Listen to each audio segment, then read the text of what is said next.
My name is Valentin Churavy. I'm a research software engineer at the University of Mainz, and this presentation is with feedback from Eric and Simon, who've done a lot of the work driving these discussions in the working group. This is my favorite tweet of Jeff's, where he introduces Julia to his audience.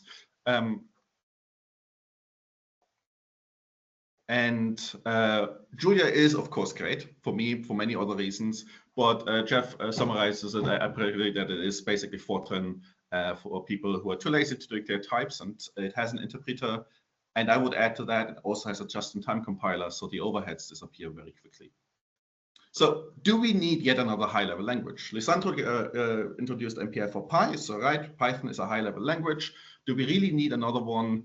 What does Julia bring to the table? Well, it is like Python, dynamically typed, and provides a high-level syntax. It is open source, uses a permissive license, the MIT license, and it has a built-in package manager, maybe in contrast to Python. And it is really great for interactive development, but people have also been using it to build larger and larger applications, entire climate models written in Julia. So here as a teaser is a little Julia function that calculates the Mendel set. And you might notice that in contrast to Python, Julia is a little bit more, it's not object-oriented, it's more function-oriented, or not functional, it is function-oriented. It has some unusual features. It generally provides great performance if you are a little bit careful. It uses a just-in-time compiler built on top of LLVM, which what we lovingly call just ahead of time. So when you first execute a Julia function, we will compile that Julia function down to assembly and then execute it for you. What's also great is that most of Julia is written in Julia, so we don't have the same thing like C Python. We don't have these interfaces written in C that you have to compile and maintain. And there's, of course, still a huge reliance on C libraries, on C++ libraries, Fortran libraries, but Julia code is written in Julia. And because we have a just-in-time compiler, that code can be fast. And it provides great reflection and metaprogramming capabilities. So I mentioned the package manager. We have two files that, if you look at the Julia project, or will tell you what packages are being used. This is the project.toml, which describes the dependencies and the compatibilities. And the manifest.toml, which then is a precise record of all of the direct and indirect dependencies. So how does this look like? As an example, I can switch into the package mode. I can look at what my environment contains. And here I have Enzyme. Enzyme is an automatic differentiation package that I work on. And then I can ask Julia to update it. And it now has updated Enzyme from version 0.3 to version 0.31. And you might notice there is this little enzyme underscore GLL package. Enzyme core is written in C++ for various reasons, mostly because it's also a Clang AD tool.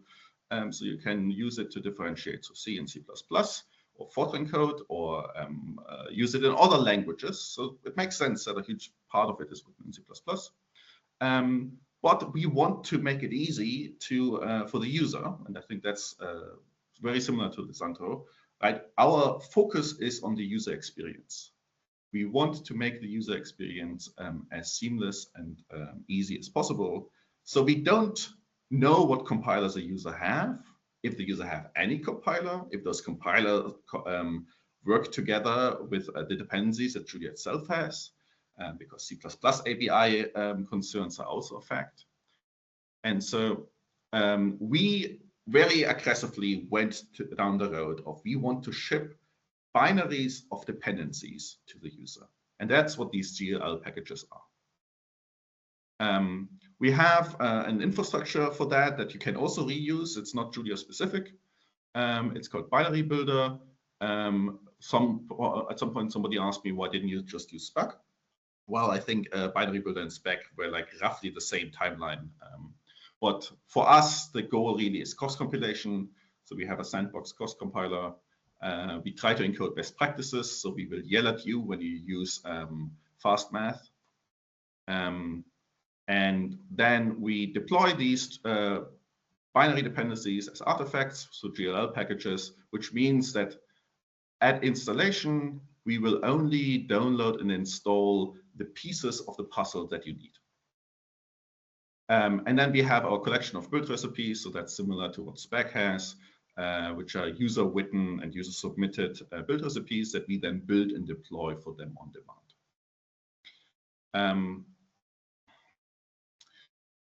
I hear from the audience already the cry, but I'm executing on my bespoke HPC cluster. How the heck do I get anything to work? And it must be as fast as possible.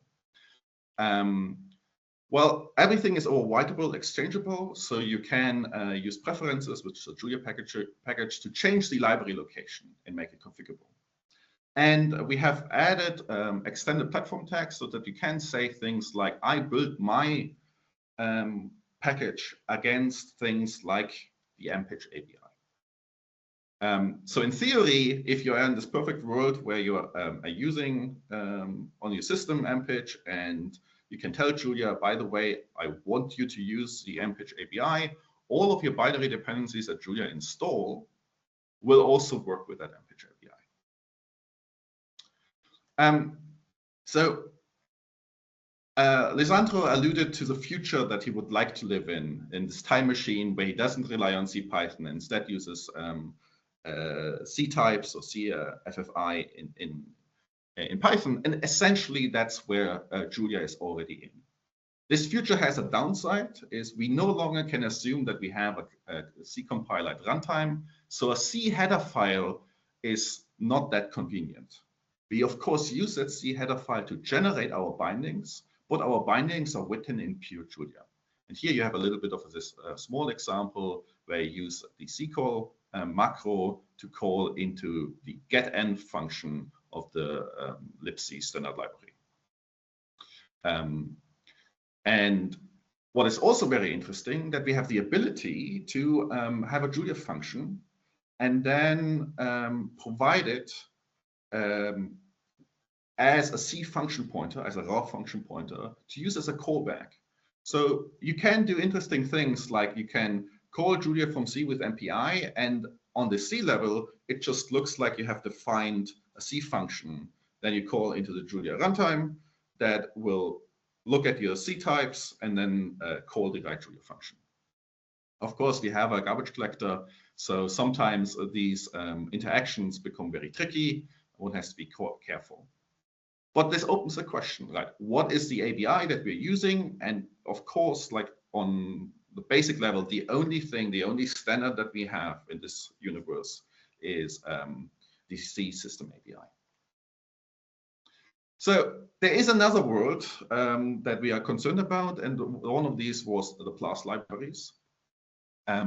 We actually wrote libclass trampoline, which is a transposition library similar to those that Jeff mentioned in his talk, where essentially we use DLOp and DLSim to obtain addresses. We fill in a jump vector, and then libclass trampoline provides an entry point that libraries can link against. And then the entire system can choose to use one runtime selected target, in this case OpenClass, or they can switch to MKL.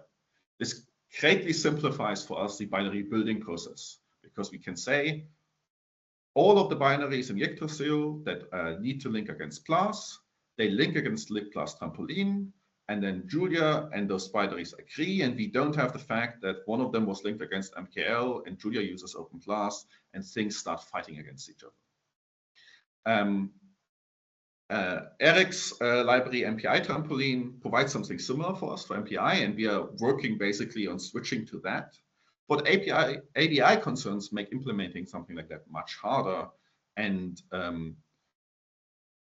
having a singular API would make the implementation of MPI trampoline much easier, so that it could just be like libclass trampoline, a PLT trampoline provider. As Sandro mentioned, the lack of an MPI API causes for us a binary explosion, right? We're trying to provide these binaries to all of the users. I looked at a recent build of LAMPS. We had to provide 44 separate builds. That's time and money, but it's also bandwidth. Like, we only download the right build for your platform, but still having 44 different separate builds is annoying. And MPI, of course, is not the only problem. We have two C++ APIs that we need to be aware of. If somebody uses Fortran, that becomes, there are 3 different Fortran APIs, I think, that we're currently worried about. And then when somebody comes along, the Cartesian product of this explodes. And if you add CUDA to this build, suddenly we have to do 156 different builds. That's quite a lot. It also creates uncertainty. So we are living in Lisandro's futures. We are writing pure Julia code to talk to the APIs provided by OpenMPI and MPitch. But that means we have, after several iterations of this, partially machine-generated, partially handwritten wrapper files that tell me, if you're using OpenMPI, use this version of all of the constants, etc. So having one similar API to focus, we could get rid of all of those uncertainty about how things work, and then just support that one. At some point, we realized as an example that HPE MPET uses something different than MPitch and OpenMPI, and so we had to separately support that. I mentioned callbacks in the beginning, and a recent excursion here that I wanted to highlight was MPI operators. And so I can create an MPI operator that I can then use in an all-reduce to give it a user function, which has this wonderful C declaration. So it takes 2 void star pointers for my in and out vectors, and length pointer, and then a pointer to the data type. If I wanted to write the Julia code and I have a callback function that I want to call, I can write this at C function call that maps this precisely. And then I can call MPI op create, pass my pointer, my C function pointer into there, and I'm happy as I can be.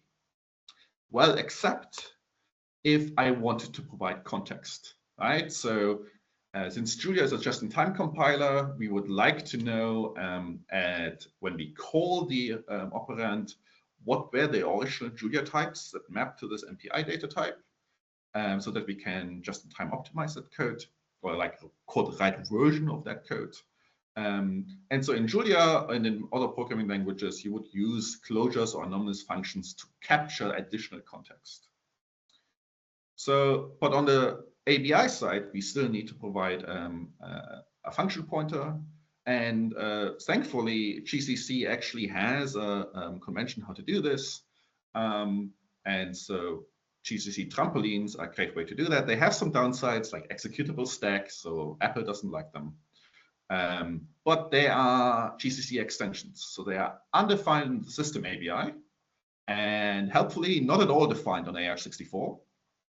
And so for languages that need this on AR64, you need to use descriptor support, but descriptor support means recompilation of all binaries, including system libraries. So that's not great. So instead, modern APIs, this is an example from UCX, they often have a void star user data context argument. And I would encourage you, when you consider writing a C API and you provide a callback, to also provide a untyped context argument that your users can use to send along data. It greatly simplifies how your C functions will work in Julia, but it also will make your life easier for other programming languages. I wanted to highlight that we have a monthly HPC user group calls. There are 2 nowadays, one at a good time for Europe and one at a good time for the US. And everybody is invited to come, and there is where we discuss the development of MPI.gl, where first MPI trampoline was brought up and introduced, and so forth. So I will end with a short wish list. We would love to have a stable MPI API, mostly so that we can support shipping HPC-enabled libraries to users very easily. MPI op callbacks lack context arguments. They also lack proper exception handling. So having better semantics around that would be nice. There's this open question about what do we do when we have a task-based runtime and MPI. MPI really only says something about threads. UCX has a nice integration for that. And then, of course, I think this is something that many people have said before, really stream order operations for GPU interactions. Want to chat about any of these topics? Please contact me and or come to one of the MPI monthly user calls. Thank you.